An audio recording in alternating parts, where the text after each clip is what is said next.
Okay, now we're going to talk about Ro and the Stardust. I've seen this over and over again, and I love it. Um, so I saw it on Netflix, and I remember when it first was screened at Real Sisters. So you guys come a long way. Tell us, how did this feel to have your film on Netflix? It's like the largest streaming service around the world. Can you guys hear me? First of all, I just want to give a round of applause to this amazing curation of films. I mean, we were moved, we laughed. Some of the emotional chords were playing there. So, big ups to the Real Sisters of the Diaspora Film Festival for putting this together. How does it feel to be part of Netflix? I mean, we all know it's the streaming platform where a lot of us go to see our films and to see our, television programming. But for them to now start this short film, entity of Netflix, for us, it was definitely a privilege to be part of that. When Nalip and Netflix, came to Eunice through the incubator.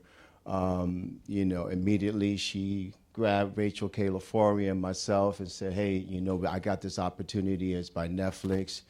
And we just went in with we're here to bring your vision to the screen. And slowly but surely, we were able to just go from one step to the next. And we're definitely honored to be part of Netflix. But most importantly, we're just grateful that we were able to put Eunice's story together, which was inspired by her own father's end of life.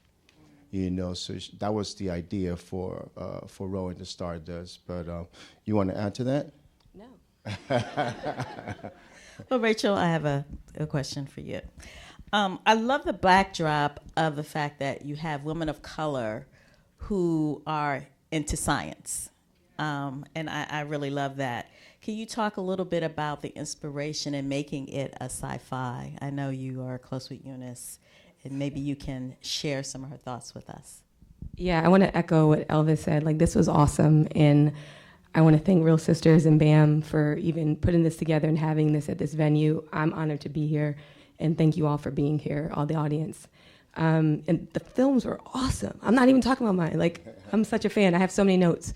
But to go to your question, well, Eunice, Elvis, and I are very close. We're like family at this point. And Eunice and Elvis are both from Dominican Republic, and I'm Jamaican. We have this Caribbean thing happening, right? And I love science fiction.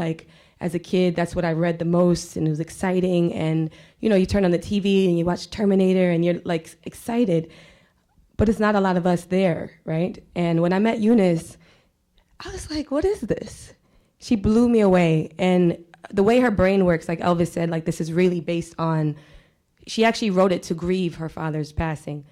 And when he passed, when he was in hospice, they broke him out of the hospital because the reason that they were in this country is he came to this country to play baseball.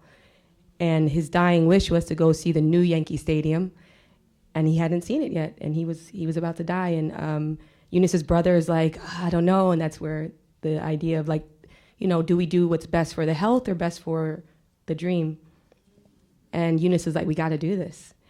And they took him to Yankee Stadium. The Yankees allowed this to happen, and they went around the bases, and he passed a couple days after that. Oh, wow. So when Eunice wrote this, Elvis and I read it, and we both cried. And it was just so beautiful that this perspective of science fiction, right? If my father passed in the way that Eunice's father passed, maybe I could make something of drama, et cetera. But her lens is just focused on fantasy and sci-fi. Anytime she tells Elvis and I something, it's like, what? Why did your brain go there? It's it's what she is. And it's what she is, but she has been in rooms so many times where people tell her she should be making drama, she should be making horror. That's where she belongs. She does make horror too, but she's a genre girl. And the one of the biggest issues that we meet, and when I say we, I say anyone that doesn't have the main voice in this industry, is that we're told what we're supposed to do. I was told I was only supposed to be an actress, and I didn't want to act because I could smile and talk to people. It's like I'm a leader. I want to be a producer, And Elvis is a multi-hyphenated person, but everyone wants him only to be an actor. You know, so for Eunice to be able to stand and for us to be able to support her in making this film and all the other films that she's made, please look them up. It means so much to me as a brown girl that would read science fiction and not see me, to be able to say yes to projects where others get to see themselves. It's not, I don't like pendulum shifts. We're not trying to replace, we're trying to join, and for things to be inclusive to the point where every young child, not just brown girls, that's what I am, but whoever you are as a child, they should be able to see themselves on TV and say, I can do that.